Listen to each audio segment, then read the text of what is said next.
Hello and welcome to Leave the Feed 30 Days of Disconnect. Today is day 23, Gold Stars. And the guest with me today deserves many gold stars for all the amazing work that she's done. Emma Lemke, welcome to the show.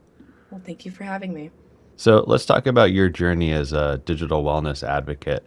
Where did it start? What was the spark? And how has all of this unfolded? Yeah, absolutely. Very big question. I actually am going to be celebrating in a few months I think, sixth year of doing advocacy work. So it's nice to take a moment and reflect on, how I got here and what all this work has done for me. But you have to go all the way back in my life when we're talking about, what propelled me to do digital advocacy work, specifically as it relates to protecting kids online. So when I was 12 years old, I got my first social media account, which I thought was so unbelievably magical. I was the last in my friend group to get Instagram. That was the app that I chose to enter the online world in. And, at first I was scrolling, I was liking, I was posting, commenting, felt like I had the entire world at my fingertips, which I still to a degree think is a beautiful thing that social media can provide. But very quickly after kind of getting into that rhythm, being in on social media as a young person, specifically 12 years old, I began to feel the parasitic weight of a system that was built not for me, but for profit. So I was getting pulled into addictive patterns because of the endless scroll. I was getting fed pro anorexic content because the algorithm could pick up that I was a young girl. Things like that were happening and were really beginning to negatively impact me, my self-image, and just my mental health in general as a young person. So that negative experience, I continued scrolling mindlessly for 5 to 6 hours every day, again, absorbing that negative content for a few years. And then I kind of hit the ninth grade, and I remember there was the buzz of a notification. I had the Pavlovian response to grab for the phone. And between that buzz and the grab, I actually kind of had a breaking point. And I asked myself, I'm someone who values control so much, and I'm giving so much, willingly giving so much control over to social media. What's happening? Why is this happening? And am I alone in this, or are other people feeling this? So I started to do just minimal research, everything from, is social media bad? Question mark, which is not a good question to ask, all the way to, what's the algorithm that's being used that's pulling me in. And what I found in my research, and I did this for many years, but what I found in my research and during high school was that there was this growing body of evidence that social media was negatively impacting younger generations, their attention span, their sleep, their ability to function, their ability to learn, et cetera, and their mental health, et cetera, et cetera. There was all this data to show that my generation, Gen Z, was becoming the loneliest generation, but also the most connected online. But what I couldn't find in all of that data were the young people and their stories. And I knew that that was a huge misstep because I had an understanding at that point that the people who were going to help, help young people get out of parasitic relationships with social media, the most well-equipped individuals to help mend that relationship are the ones who had been hurt in the first place. It's going to be Gen Z, the people who have an acute understanding of how the online world, excuse me, how the online world can work and how it can help and connect each other and how we can express ourselves, but also where its shortcomings were. So I knew that that was kind of a missing puzzle piece. So flash forward to this was senior year, going into my senior year of high school during COVID. I had so much time on my hands. I had this idea for a youth led community that would discuss building better relationships with social media.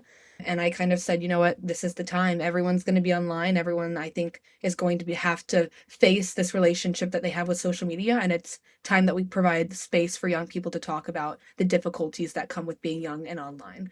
So I launched what was then called Log Off, and it's still called the Log Off movement. I launched that into the environment thinking, maybe I would get a few people from, like, I'm from Alabama, so I thought maybe a few people from Alabama would join and it would be amazing and fun. And then like the third person or so that signed up for our leadership board was from the Philippines. So that's when I had this large realization that was like, okay, wow, this is a movement that people not only are really excited about, but they want to be a part of. And it's not confined to any geographic area, to any gender, any race. Like, this is impacting us all in a myriad of ways. Let's explore this all together. So Log Off was founded, and then throughout my advocacy work, I've founded a few other organizations, some that lean towards policy, some that leans just a little bit more towards activation in terms of building better habits. But all of the work that I do is really centered around that question of how can you have a better relationship with social media as a young person, and how can you build a better online experience for young people when they decide to enter the online world. Now, let's talk about policy a little bit because we've had a lot of great creators on this show, have amazing platforms that they use for good to uplift each other. And I think when it comes to policy, a lot of creators really just see is TikTok going to get banned Yep. or what's happening with the algorithm. And I think there's so much that happens in the undercurrent with the work that you're doing. Mhm. Talk a little bit about some policy changes that you've seen since you started Log Off that you're really happy about. Then where else is work being done that people might not be aware of? Yeah, that's a wonderful question. So I do want to, note that oftentimes when you think through social media and legislation, it can be a scary conversation because obviously you don't want too much overreach, you don't want, censorship, you don't want companies being told what they can and can't to an extent post. But at the same time, you need to have accountability. You need to create a space where young people can go online and not be harmed. So legislation is it's very surgical, it's very interesting, and I think that people should explore it beyond, to your point, just the TikTok ban, because that is very sensational, but it's not just what's being worked on. I'll give you kind of two. I'll answer your first question with what's kind of something that people should be looking at. And then I'll talk a little bit more about this idea of safety by design. So in Australia, recently, I believe it was last week, it got put into effect, or maybe 2 weeks ago, there is a ban for social media users under the age of 16. So I think that's one piece of legislation and a type of legislation that you're seeing, which is people asking, okay, how can we protect the developing mind? One way is we just ban individuals under a certain age from accessing the internet, or not the internet, the social media. I say to that, bans are blunt instruments for change. Banning something in this scenario, I think is going to be a really interesting case and testing site, basically. I think we're going to see how young people attempt to evade just going online and going on social media. How are tech companies enforcing these age requirements? I think we're going to see, is this helpful for test scores? Is this helpful for attention in classrooms? Like, it's going to be very interesting. So I want people to pay attention to Australia right now. But what I want people to think about even more critically is not just how can I ban a young person from going on the online world, because young people are going to go into the online world. I think that we should ask more critically, how do you create a safer online experience when young people decide to enter? Because it's different for everyone. One 16-year-old is going to be a lot more mature and is going to be able to handle more in the online world than potentially another one in another country. So I want to ask really critically, how do we design these features and how do we design these online worlds to produce a better experience? So that's a kind of the overarching term for that is safety by design. So a lot of individuals in the United States are looking at how to craft that type of legislation. There's been work in the UK that's been outstanding. Most of my work is in the United States, and it's looking at how can we look at creating safety by design bills in state legislatures or federally that will protect young people. Right now, I'd say that the United States is not the world leader in terms of protecting kids online. But again, good work is being done to critically think through how to create those online experiences. One thing I will say that's also an interesting piece of policy is bell to bell programming, which is how can we take the phone out of the classroom to protect the learning experience? So those policies have been put into place across the United States by many states have looked at how to ensure that young people are prioritized specifically in their learning experience.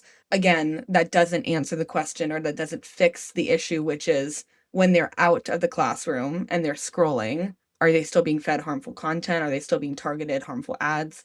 Those issues still present themselves.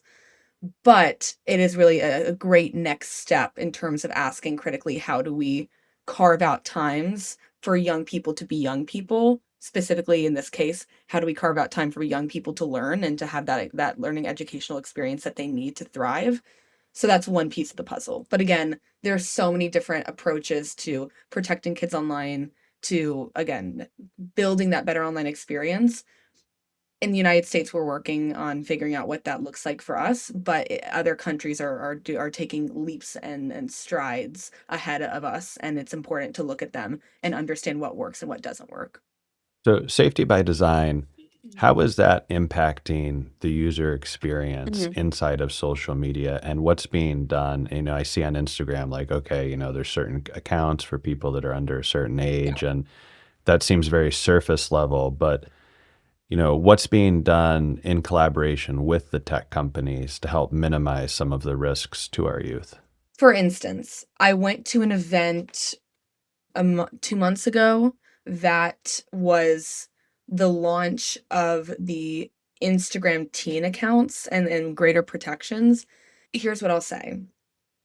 I think that any change that is made to help protect young people online by design, for instance, like having the highest level of safety on by default, having it so that a young person cannot be contacted by a random, like DM by a random stranger, like things like that. Those are small little tweaks in designing the features and the functionality of these accounts.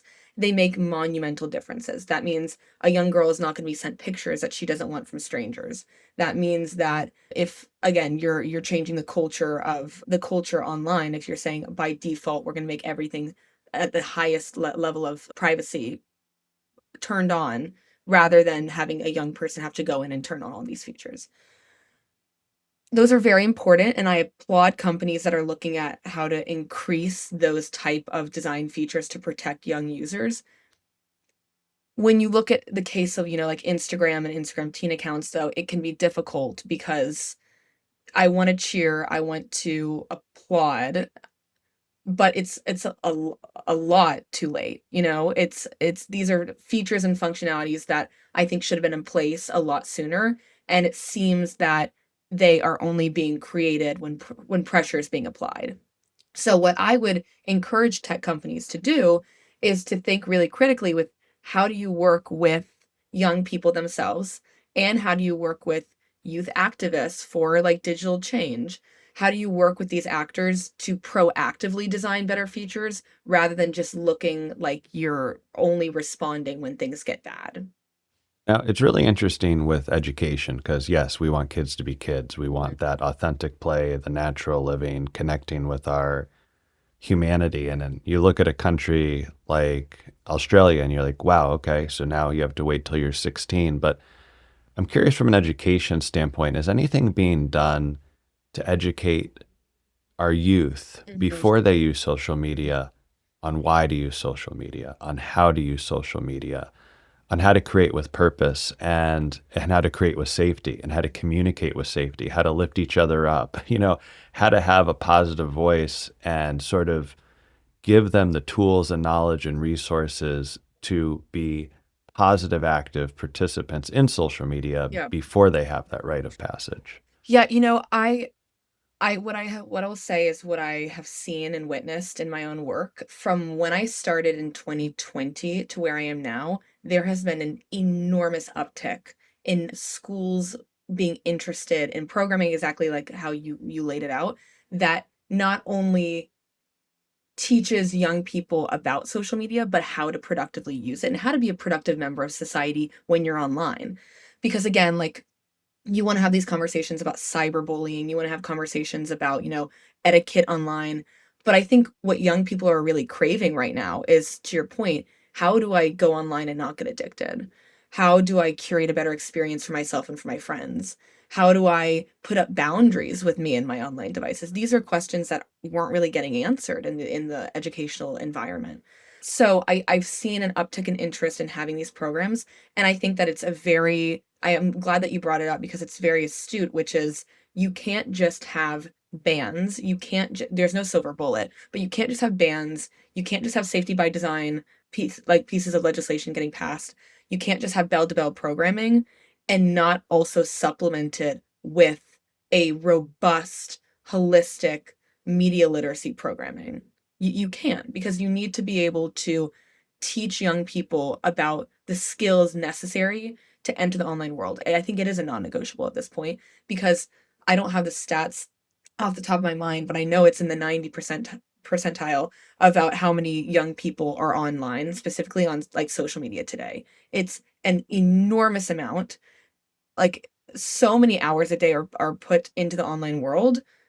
If we're spending that much time in one place, we should be able to teach young people how to exist in that world in a healthy way. Because if we're just allowing young people to basically go into the wild, wild west of the online world, which is what we're doing right now, we're not equipping them with the skills to thrive and not only thrive, but to succeed when you're using the online world. Because you can succeed, you can connect, you can express yourself, you can explore the online world in all of its glory. Like I was a young girl from Birmingham, Alabama, and I had so many beautiful, cool new communities that I had access to because of social media. But there are also so many dangers, and there are so many ways that young people can be harmed, whether it's their sleep, their attention span, whether it's actually like cyberbullying, whether it's getting exposed to harmful content. We need to be able to educate young people on how to have these better experiences, how to navigate harmful experiences, and just how to thrive online. And I'm really hopeful that greater media literacy programming will appear after these Bell 12 programs have passed. So today's lesson in Leave the Feed is all about gold stars, which is really drawing our attention away from social media and to the people around us, the people that help us, the people that uplift us. They might be family members, they might be friends, Mhm. and giving them those shout outs, letting them know that they're important to us. On your journey, who are some of the people in your inner circle and that you've worked with that really deserve those gold stars that have really helped nurture your progress? Well, I always say in any interview or environment that I can, I think I give my biggest gold star to my father. I think that he has been the most monumental positive influence in my life, period, full stop. But I think that he also, without him and his presence and without his guiding wisdom and knowledge, I would not have gotten to the point of breaking and wanting to do better for myself with my social media experience because he is a very big believer in, take control over your life. Like you're the person who's going to like uplift yourself. You're the individual who like he's very pro, the individual, finding their own journey. And I think that I realized that I wasn't doing that and social media was guiding me rather than I was me guiding it. So I think that kind of knowledge and wisdom that he instilled in me got me to the point of having that break, which was very important for the rest of my advocacy and my journey. Other people in this space, I'd say my good friend Zaman, he has done a lot. He's done much more legislation and much more legislative work than I have. I do a lot of like organizing work, I do a lot of programmatic work, but he's been in the trenches in the United States pushing for legislation. Learned so much from him on how to be a productive advocate and not only be a productive advocate, how to push forward when there are setbacks because when you're in the legislative world, specifically in the United States of America, it can be so difficult and it can be very challenging to not feel the weight of every setback, but he really carries the weight of the movement on his back and on his shoulders, and I've been so blessed to be in a space and inhabit spaces with him and to learn from him. And then the last person I'll really call out for being super helpful is a woman named Nicole Gill. She ran Accountable Tech, and Accountable Tech was this outstanding advocacy group that pushed to protect kids online. And they were just a force to be reckoned with. And they were kind of the first organization to pick up log off and carry it under its wings. So she's been a mentor and a great supporter of mine for a while. But again, I love the question because I could go on for hours about all the people that I'm most thankful for. But I think the point of me calling out specifically those three people is to say there is so much that goes into building a productive and a successful advocate. And it's not just the advocate, it's all the individuals that help, lift them up, help like allow them to feel comfortable speaking up and being in the spotlight. So I'm very grateful for all those individuals that have got me to that point, and I know that there are going to be so many more as I continue to advocate. It's interesting with Leave the Feed because right now there's people listening that are going on a 30-day Mhm. disconnection journey. Others looking just to have healthier relationships with social media, get inspired with Gen Z thought leaders like yourself. And for them, they have a community around them, but they're really learning to be their own advocate. They're getting near the end of this journey. What's your hope or your encouragement or your advice? I would just say that it's not your fault. Like, I always say that to young individuals who I'm talking to that are struggling with their own usage. If you pull back the curtain, I think of it like the Wizard of Oz. If you pull back the curtain, there is so much money and time that gets poured from these companies into asking, how can I get you and all your attention? How do I maximize your attention? Basically, at the cost of your well being. So much time and energy goes into the color of the notification that pops up, when the notification pops up, how long you're scrolling, how does that scroll feel to you, how short are all the reels or the videos. So much goes into getting you pulled in. Don't beat yourself up for feeling that pull and wanting to change it. I think you should feel empowered by the fact that you're wanting to make a change. That is a huge first step. Most people don't get to that point, and I think that it's very courageous to be able to take that step. Let yourself feel that courage, let yourself feel that empowerment, and please feel it without shame, because shame should be removed from the equation. Because think about all of those neuromarketers and all of those engineers that are working behind the scenes just to get you to keep scrolling. That's what I would say. And I applaud anyone who goes on this journey. My life completely changed when I went on a journey and I removed myself from social media for about a month or a good while when I was had that moment of realization. But it changed my life, and I know that for so many other people going on that journey is life changing, and I applaud you as you continue along your path. Well, I applaud your journey. I know we first connected a few years ago. It's been amazing to see what you've accomplished. I'm curious, what's next for Emma? I moved to New York after college, and I'm working for an organization called the Sustainable Media Center. So they do outstanding work again in the space to protect kids online and to ask really critically about how can we rebuild the online world in a way that's safe and healthy and sustainable.